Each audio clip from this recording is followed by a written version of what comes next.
ça va être la dernière vidéo avant mon déménagement. Je déménage dans comme moins de 2 jours. Je suis un peu stressée, mais ça va bien aller.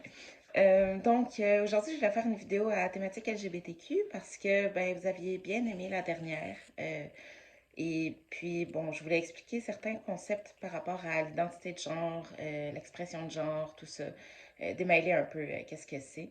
Euh, Principalement parce que il y a beaucoup de points de discours de la droite qui vont être basés sur une méconception de ces concepts-là, comme par exemple mélanger la notion de sexe et de genre. Comme je vais faire plusieurs vidéos au sujet de bon, ma chirurgie et tout qui s'en vient, je trouvais ça important de mettre les bases un peu là, de ce que c'est. Donc, je voulais commencer par la définition du genre. C'est quoi le genre?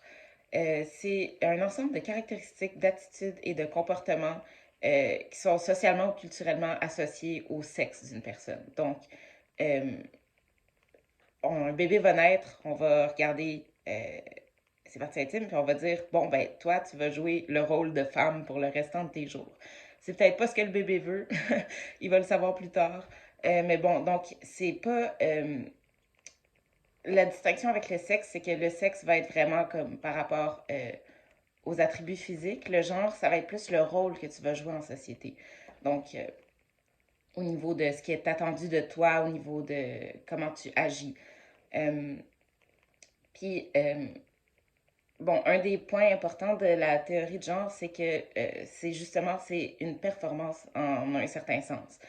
Pas dans le sens qu'on fait semblant, mais dans le sens que c'est comment on agit qui va le concrétiser un peu. Mettons, le concept de famille. Qu'est-ce qui fait en sorte que tu es une famille? Bon, oui, il va y avoir les liens de sang, mais ensuite de ça, les familles recomposées, quand est-ce qu'on dit, ouais, ça, c'est une famille? Mais ça va être quand les gens vont agir comme une famille. Donc, mettons, deux personnes vont vivre ensemble avec des enfants, ils vont faire des activités la fin de semaine, blablabla. Pourquoi des activités la fin de semaine? Je sais pas, mais tu sais, ils vont vivre en tant que famille, ce qui fait d'eux une famille. Même chose pour le mariage. Le mariage, c'est un peu une performance dans le sens que ça se concrétise par l'action de quelqu'un qui va dire vous êtes maintenant marié femme. Euh, c'est pas inné, là, c'est vraiment comme on décide, bon, nous sommes un couple marié à partir de maintenant, on fait cette cérémonie-là et maintenant, c'est le mariage. Donc, même chose pour.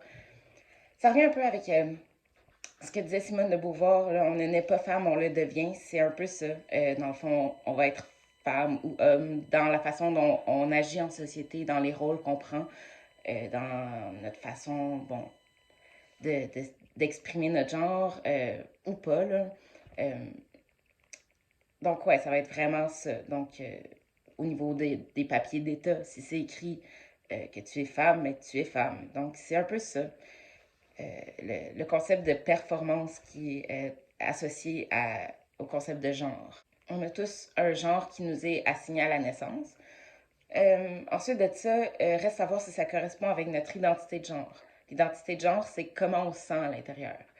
Euh, donc, il s'agit du sentiment d'être une femme, un homme, les deux, ni l'un ni l'autre, quelque part entre les deux, quelque part outre ça. Euh, donc, il y a plein d'identités de genre qui existent. C'est vraiment comment on se sent, nous. Donc, euh, moi, mon genre qui m'a été assigné à la naissance, c'est fille, femme. Euh, Mon identité de genre, comment je me sens, moi, à l'intérieur, c'est je me sens comme une personne à genre, non binaire. Et là vient les deux distinctions de si ton identité de genre correspond à ce qui t'a été assigné à la naissance ou pas. Donc, si ton identité de genre correspond à ce qui t'a été assigné à la naissance, donc je me sens femme et je suis née femme, euh, alors, ben, née femme, assignée femme à la naissance, on va dire que c'est une personne cisgenre. Cis, ça veut dire, c'est le préfixe latin qui veut dire du même côté de. Puis si ton identité de genre ne correspond pas à ce qui t'a été assigné à la naissance, comme moi, je suis une personne non-binaire, à genre, mais j'ai été assignée femme à la naissance, ben là, on va mettre ça dans la catégorie transgenre. Trans, ça veut dire de l'autre côté de. Donc, c'est tout simplement ça la différence entre cisgenre et transgenre, c'est si ton ressenti s'aligne avec ce qui t'a été assigné à la naissance ou pas.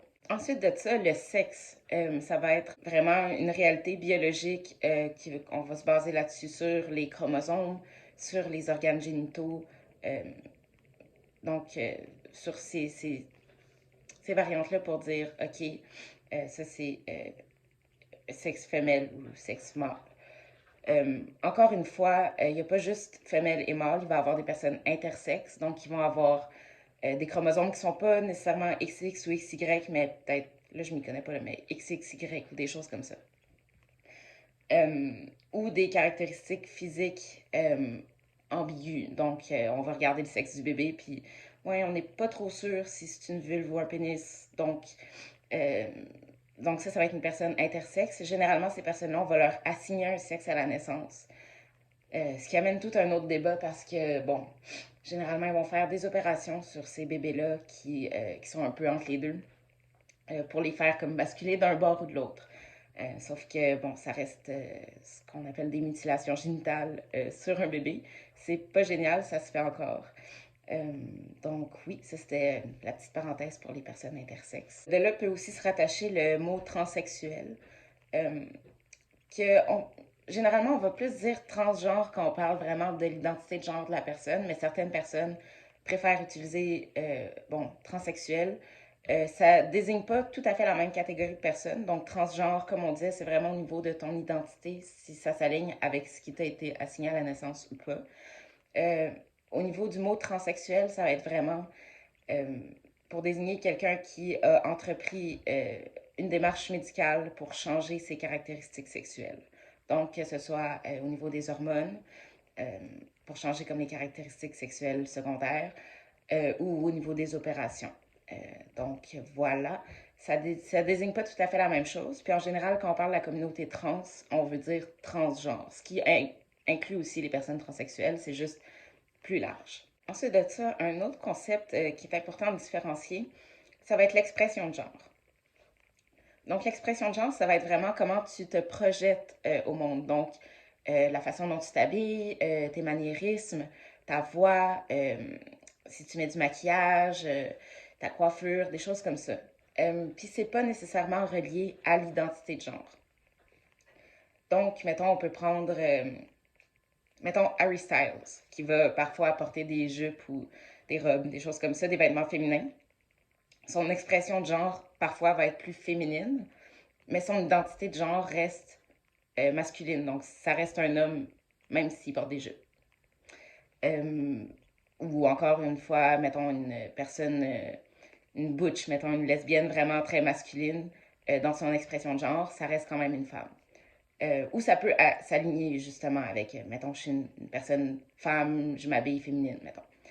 Euh, Moi, au niveau de mon expression de genre, je dirais que j'aime ça aller et dans le masculin et dans le féminin.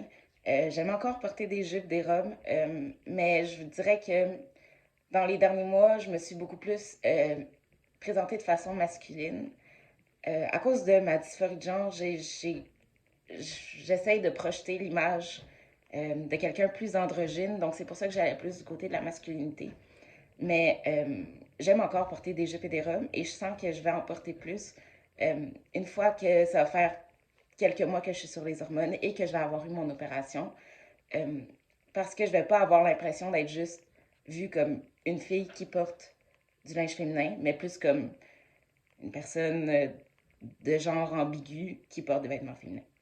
Donc voilà, mais j'ai une expression autant féminine que masculine. Le dernier concept que je voulais aborder pour la vidéo d'aujourd'hui, c'est l'orientation sexuelle. Juste pour le différencier de justement tout ce qui est identité de genre et tout, parce que généralement, les gens vont le voir comme allant ensemble.